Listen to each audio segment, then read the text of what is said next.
Hello everyone, in this video I'm going to walk you through how to clear watch history on TikTok. So for you to be able to clear your watch history at once on TikTok, here's how you can get it done.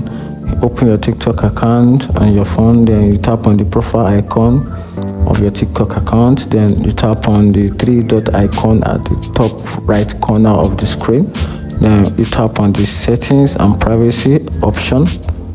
Once you do that, then you scroll down a little, then you tap on account activities, you tap on it, then from there, then you tap on the first option, which is watch history. You tap on it, then from here you can see the list of your watch history on TikTok. So from here you can select any watch history of your choice, and probably you can delete them one after the other, or you can just tap on select all option, then you delete everything at once, and that's it. If you find this video helpful, like and subscribe for more. Thank you.